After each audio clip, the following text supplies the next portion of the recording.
हरियाणा कौशल रोजगार निगम को लेकर कांग्रेस ने सरकार के खिलाफ जमकर प्रदर्शन किया। सांसद दीपेंद्र हुड्डा ने कहा कि कांग्रेस सत्ता में आते ही हरियाणा कौशल रोजगार निगम के कर्मचारियों को पक्का करेगी और उसके बाद पक्की भर्ती करेंगे। वहीं उन्होंने सरकार की खेल नीति और प्रॉपर्टी टैक्स को लेकर भी बीजेपी को आड़े हाथों लिया है। कांग्रेस संसद के मॉनसून सत्र से क्यों संतुष्ट नजर नहीं आई, इस बारे में कांग्रेस सांसद दीपेंद्र हुड्डा से खास बातचीत की हमारे एसोसिएट एडिटर अनिल कुमार ने।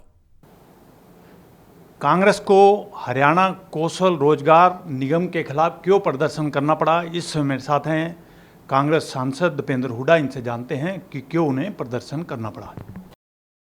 जो ये इस सरकार की जो रोज़गार की नीति है वो पूरी तरीके से फेल है, क्योंकि पक्के सरकारी नौकरी लगभग ये सरकार समाप्त करने की तरफ बढ़ रही है। और इसके कई उदाहरण हैं। यहाँ तक कि फ़ौज भी अब अग्निपथ आ गया, अग्निवीर योजना ले आए और पक्की भर्ती फ़ौज में ख़त्म हो गई। हरियाणा में उसी रूप से जो पक्की जो पोस्ट थी उनको इन्होंने कच्चों में कन्वर्ट करके और कौशल के थ्रू भरने का काम करना है। जिन कौशल के में जो लगे हुए हैं उनको ये एम्प्लॉयमेंट नहीं बोलते, डिप्लॉयमेंट बोलते हैं। और जो पक्की सरकारी नौकरी की जो सुविधाएं होनी चाहिए, जो अपना उनका डीए होना चाहिए, जिस तरह की उनकी सैलरी स्ट्रक्चर होने चाहिए, प्रमोशंस होनी चाहिए, जिस तरह के उनके रिटायरमेंट की तो सोच कुछ नहीं है। ये तो केवल जो है सरकार ने, और ये बात हमने विधानसभा चुनाव में भी कही थी, तब बीजेपी ने इसका जो दुष्प्रचार कर दिया ये कह के कि कांग्रेस कह रही है कि कौशल निगम ख़त्म करेंगे, यानी कि कौशल वालों को हटाएंगे। मैं आज फिर कहूँ, इन्होंने हज़ारों करोड़ रुपए लेके दुष्प्रचार करके सरकार तो बना गई, लेकिन उन कौशल निगमों वालों के भविष्य को इन्होंने नुकसान पहुँचा दिया। क्योंकि हम एक बात कहते थे कि जितने कौशल के लगे हुए हैं कौशल निगम में, उसमें सबको हम पक्का करेंगे जो लगे हुए, और जो बाकी नई पोस्ट निकल रही हैं वो नई पोस्ट पक्की निकालेंगे, ताकि किसी और के साथ ये एक्सप्लॉयटेशन ना हो। ये एक्सप्लॉयटेशन है, इसमें कई तरह से मैं समझता हूँ ये गलत है। एक तो पक्की नौकरी नहीं है, एक्सप्लॉयटेशन है।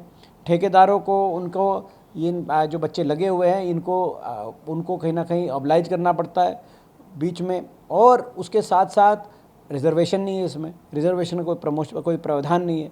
तो जो एससी वर्ग है, ओबीसी वर्ग है, आज उनके लिए उनके हकों पे कुठाराघात का काम इससे हो रहा है।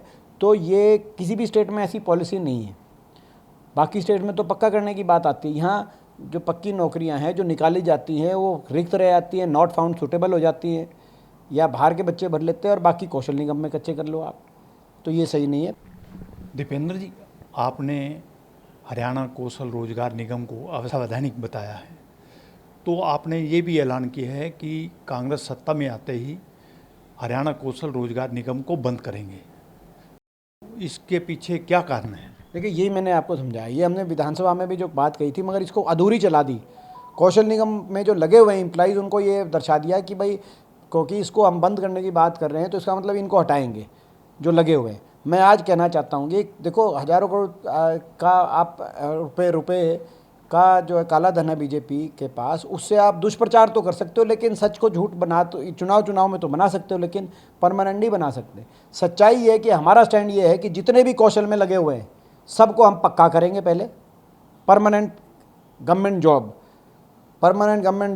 पूरी गवर्नमेंट जॉब की सुविधाओं के अनुसार, स्केल हो, उसमें डीए हो, प्रमोशन का हो, ग्रेट्युटी का हो, उसमें रिटायरमेंट का हो, हर तरीके से गवर्नमेंट जॉब्स के अनुसार परमानेंट गवर्नमेंट जॉब की उनको में अब्जॉर्ब किया जाए जो कौशल में अभी लगे हुए हैं।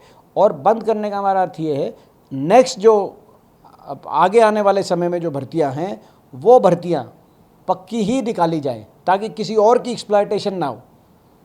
पक्की भर्तियां निकाली जाए, कच्ची भर्तियों का कोई आने वाले समय में जगह ना बचे।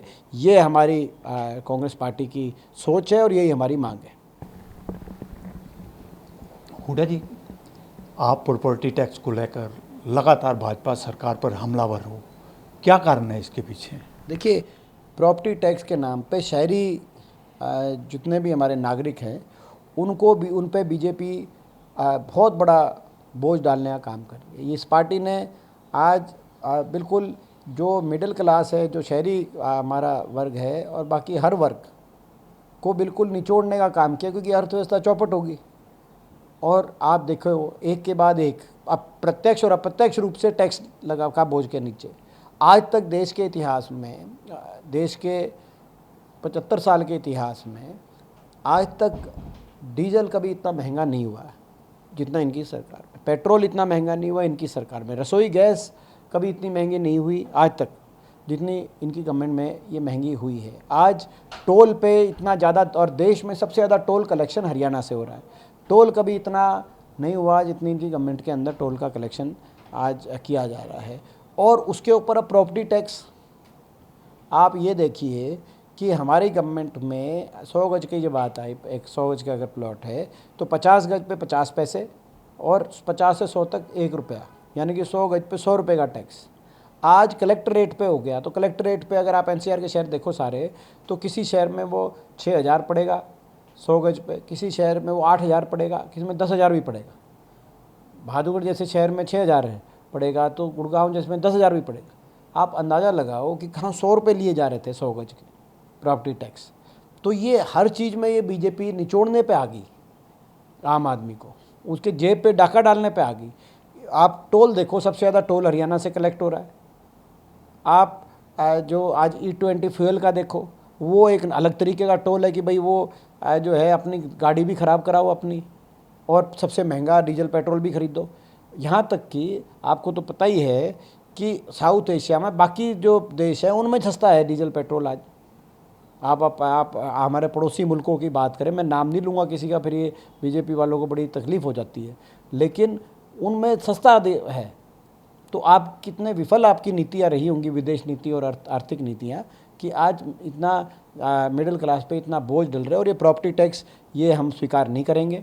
हमारी मांग है प्रॉपर्टी टैक्स तुरंत वापस हो। और जो कांग्रेस की सरकार में, जिस सरकार को ये कोसते हैं सुबह से शाम तक, उतना जितना प्रॉपर्टी टैक्स 50 गज पे 50 पैसे और 50 से 100 पे जो 1 रुपये वाला प्रॉपर्टी टैक्स है उतना लागू करें। अगर इनमें कंपटीशन करना है तो उतना बराबर लागू करके दिखाएं। हुड्डा जी, आपने खेल नीति पर सवाल उठाए हैं, तो क्या कारण है? क्योंकि मुख्यमंत्री ने कहा है कि कांग्रेस सरकार के टाइम 2 लाइन की स्पोर्ट्स नीति थी। इससे ज़्यादा कितनी दुर्भाग्य बात हो सकती है। वो मैंने आज एक्सप्लेन किया कि हमारी कांग्रेस के समय जो खेल नीति थी वो देश में सबसे बेहतरीन खेल नीति मानी गई, जिस खेल नीति के तहत पदक लाओ पद पाओ एक नीति थी कि रोज़गार की गारंटी मिले। 750 बच्चों की नौकरियां लगी जो अलग अलग लेवल पर नेशनल इंटरनेशनल लेवल तक पहुँचे। उस खेल नीति के तहत इंफ्रास्ट्रक्चर डेवलप किया गया, 323 स्टेडियम बने, 5 बहुत बड़े इंटरनेशनल लेवल के स्पोर्ट्स के स्टेडियम बने, और 323 ब्लॉक स्तर पे, ग्रामीण स्तर पे राजीव गांधी ब्लॉक स्टेडियम के नाम से जो योजना चली थी वो स्टेडियम्स बने। साई के सेंटर आए, 4 साई के सेंटर आए उस समय स्पोर्ट्स अथॉरिटी ऑफ इंडिया के हरियाणा के अंदर, और एक व्यापक स्पोर्ट्स इंफ्रास्ट्रक्चर डेवलपमेंट में काफ़ी इन्वेस्टमेंट किया गया। तो दूसरा हमारी वो नीति थी। और तीसरी नीति स्पैट। स्वयं प्रधानमंत्री जी ने लाल किले की प्राचीर से कहा परसों 15 अगस्त को कि 5 से 15 साल तक के बच्चों का प्रतिभा टेस्ट कराएंगे, यानी कि जो हुड्डा सरकार में कराया जाता था, जो इन्होंने बंद कर दिया 12 साल तक, जो हमारा स्पैट होता है sports and physical aptitude test, 20 lakh बच्चे उसमें पार्टिसिपेट करते थे स्कूलों के, और स्कूलों के बच्चों की टेस्ट होते थे रनिंग का, हाई जंप का, और उसके अनुसार उनको स्टाइपेंड मिलता था 15,000 से लेकर 40,000 भी मिलता था जो एससी के परिवारों से जो बच्चे थे, और वो जो पहुँचते थे राष्ट्रीय नेशनल लेवल पे तो स्टाइपेंड मिलता था। तो ये सारी स्कीम्स थी, इनको इन्होंने बंद कर दिया स्पैट को। और प्रधानमंत्री जी कह रहे हैं कि अब हम ये स्कीम लागू करेंगे देश में, तो क्योंकि ओलंपिक के मेडल लाने। तो आज ये जो स्पोर्ट्स पॉलिसी थी मुख्यमंत्री जी ने पढ़ी नहीं, स्पोर्ट्स पॉलिसी उनको पता ही नहीं, मैं कहना चाहता हूँ। और दुख की बात ये है कि अब कॉमनवेल्थ खेल का फैसला कर लिया सरकार ने गुजरात में। क्यों भाई? सारे मेडल हरियाणा के बच्चे ला रहे हैं, सारा पैसा आप गुजरात में लगाना चाहते हो खेल का। कॉमनवेल्थ खेल भी 2030 के गुजरात में फैसला कर लिया। वर्ल्ड पुलिस गेम 2029 के वो भी गुजरात में फैसला कर लिया। क्रिकेट का मोदी स्टेडियम और क्रिकेट वर्ल्ड कप का फाइनल भी अहमदाबाद में होगा। और ओलंपिक भी 2036 के ओलंपिक का जो एक बिड गया देश की तरफ से देश ने बिडिंग करी है 2036 के ओलंपिक की, वो भी अहमदाबाद के लिए कर रहे हैं। तो सब कुछ अहमदाबाद में, ओलंपिक के खेल भी अहमदाबाद में कराना चाहते हो आप, कॉमनवेल्थ खेल भी अहमदाबाद में कराना चाहते हो, वर्ल्ड पुलिस खेल भी अहमदाबाद में कराना चाहते हो, आप वर्ल्ड कप का क्रिकेट भी अहमदाबाद में कराना चाहते हो, और वहाँ से एक भी मेडल नहीं आ रहा। मेडल आ रहे सारे हरियाणा के बच्चे। यहाँ पे अगर आप लाखों करोड़ का निवेश करो तो बच्चे कितना मेडल ला पाएंगे, आप खुद सोचो। मैंने तो कहा आज आप भिवानी में बॉक्सिंग की अरीना बनाओ, जब बॉक्सर हमारे उतरेंगे पूरा भिवानी उतर जाएगा साथ, आप देखना। आप जब एथलेटिक्स का ट्रैक एंड फील्ड के इवेंट कराओ, भाला तो फेंकने की बारी आए तो आप पानीपत और करनाल में कराओ, जब नीरज चोपड़ा फेंकेंगे भाला सारा पानीपत उतर जाएगा, करनाल उतर जाएगा, आप देखना। आप जब कुश्ती कराओ तो आप रोहतक में कराओ, सारा रोहतक जज्जर सोनीपत जो कुश्ती का जो इलाका माना आता है, कबड्डी आप सोनीपत जींद कैथल में कबड्डी कराओ, आप कबड्डी का यहाँ कराओ। आप देखो जब ये होगा तो गांव के गांव चले जाएंगे, लोगों में कितना हौसला बढ़ेगा, और देश में देश पदक तालिका में देश नंबर 1 पे आए, उस चीज़ का गौरव होना चाहिए। गुजरात में सब कुछ करा दो, क्या गौरव है उससे कोई देश पदक तालिका में तो ऊपर आ नहीं रहा। वहाँ गौरव आता है देश का। भारत माता की बात अगर है तो भारत माता की झोली पदकों से कैसे भरी जाए, ये देशभक्ति है। अभी सरकार हुड्डा जी, अभी एक पॉइंट में हुड्डा जी, कांग्रेस जो है, जो संसद सत्र चला है मानसून का, उससे संतुष्ट नहीं है, क्या कारण है? देखिए, संसद सत्र में केवल सरकारी एजेंडा चला, 12 बिल सरकार लेके आई, 11 पारित हो गए। केवल एक ये FCRA वाला बिल जो है ये एक JPC को देने का कार्य हुआ है। मगर जो विपक्ष जिन मुद्दों पे जवाब मांग रही थी, एक भी मुद्दे पे जवाब नहीं मिला। हम कह रहे थे कि भाई ये जो छात्रों पे जो अत्याचार हुआ है, गोलियां चली हैं, लाठियां बरसी हैं, अमित शाह इस पे जवाब दे, गृह मंत्री, उनका फर्ज बनता है, वो कह रहे हैं हम जवाब नहीं देंगे। वो उस पर कोई जवाब नहीं, पूरा सेशन बीत गया। हमने कहा जो E20 के तेल की बात है वो पेट्रोलियम मंत्री जवाब दें, बाकी मंत्री जवाब दें, इस मुद्दे पे कोई जवाब नहीं। हमने सरकार से कहा जो भारत अमेरिका की डील में जो इतना किसान का नुकसान होने जा रहा है, जिससे किसान पंजाब हरियाणा का दोबारा सड़कों पे, उस पर जवाब दो, उस बात का कोई जिक्र नहीं। हमने कहा कॉमनवेल्थ खेल जो हैं ये जो है मेरिट के आधार पे हरियाणा में कराने का काम करो, और आप राज धर्म का पालन करो, राज्य धर्म का नहीं, क्योंकि राज्य धर्म का पालन कर रहे हैं हर चीज़ गुजरात में करा के। तो उस बात पे कोई जवाब नहीं। विपक्ष के किसी मुद्दे पे इस सरकार ने कोई जवाब नहीं दिया, केवल अपना एजेंडा पारित करा के। तो ये संसद का सत्र बुलाना बंद करो आप, ये तो कैबिनेट में भी पास करा दो आप। बीजेपी के MP बुला के ताली वाली मार बजा लेंगे उनके MP, और उनके कैबिनेट पास करे जो इनको करना है। विपक्ष के MPओं की तो जरूरत ही नहीं है। ये आज स्थिति आ गई देश में, दुर्भाग्य है, और सरकार को समझना चाहिए लोकतंत्र में विपक्ष की जो मुद्दे हैं वो संसद में विपक्ष, अगर हम ये मुद्दे, आप खुद बताओ, आप भी कोई व्हीकल चलाते होंगे, आपकी E20 की वजह से व्हीकल ख़राब भी हो रहा होगा, आपके जो है सबसे ज़्यादा महंगा डीजल पेट्रोल भी खरीद रहे होंगे, आपकी जेब पे भी चोट पहुंचती होगी। अब ये मुद्दे जो हैं हम अगर देश की संसद में नहीं उठाएं तो अमेरिका की सेनेट में जाके उठाएं, कहाँ उठाएं?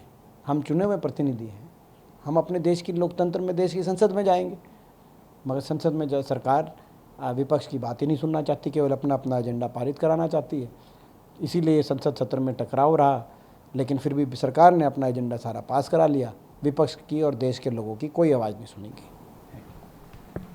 ये थे मेरे साथ कांग्रेस सांसद दीपेंद्र हुड्डा। इन्होंने बताया कि हरियाणा कौशल रोजगार निगम के खिलाफ क्यों कांग्रेस को प्रदर्शन करना पड़ा। इसके साथ साथ इन्होंने ये भी बताया कि कांग्रेस मानसून सत्र से क्यों संतुष्ट नजर नहीं आई। Anil Kumar, Total News, Chandigarh.